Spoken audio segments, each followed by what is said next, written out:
Madam President, tomorrow, Wednesday, will be a unique moment in congressional history. Throughout the many years of our country, leaders from dozens of countries with all kinds of political backgrounds and persuasions have been invited to address a joint session of Congress. To the best of my knowledge, however, tomorrow will be unique in bringing Prime Minister Netanyahu to address a joint meeting of Congress. It will be the first time in American history that a war criminal has been given that honor. Frankly, this invitation to Netanyahu is a disgrace and something that we will look back on with regret. With this invitation, it will be impossible, with a straight face, for the United States to lecture any country on earth about human rights and human dignity. Madam President, as you well know, along with Hamas leader Yahya Sinwar and several others, Prime Minister Netanyahu has been credibly accused of war crimes by the International Criminal Court, the ICC. That court may soon issue arrest warrants for Sinwar and Netanyahu. The case against Sinwar and his Hamas accomplices are clear. They were organizers of the horrific October 7th terrorist attack on Israel that began this war and involved the mass murder of 1,200 innocent men, women, and children, the taking of hostages, and sexual violence. These war crimes are well documented, and very few people would dispute the merits of these charges. The ICC's prosecutors' charges against Netanyahu are also well-founded.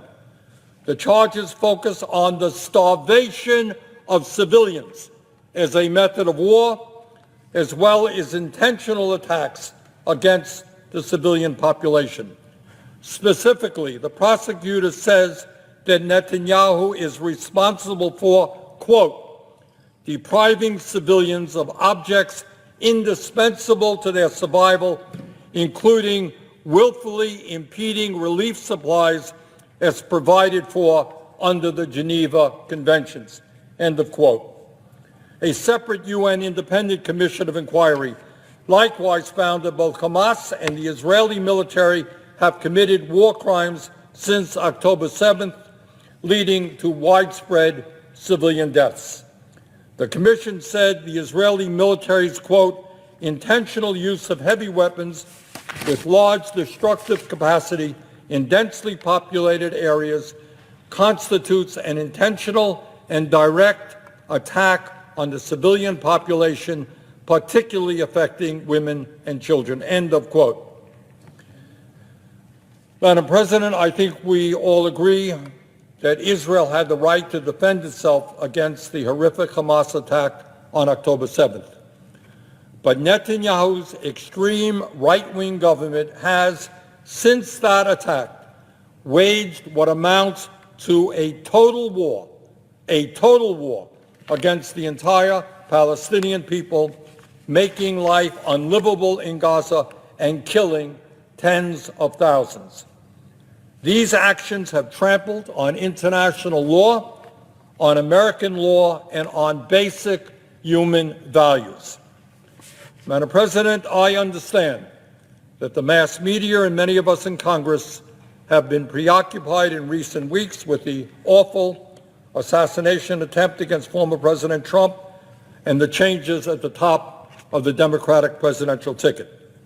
But while all that is going on, it is absolutely irresponsible for us to turn our backs on one of the worst humanitarian disasters in modern history, especially when that disaster has been aided and abetted by U.S. taxpayer dollars and weapons. In other words, it's not just the Israeli government, it is us and our money and our weaponry as well.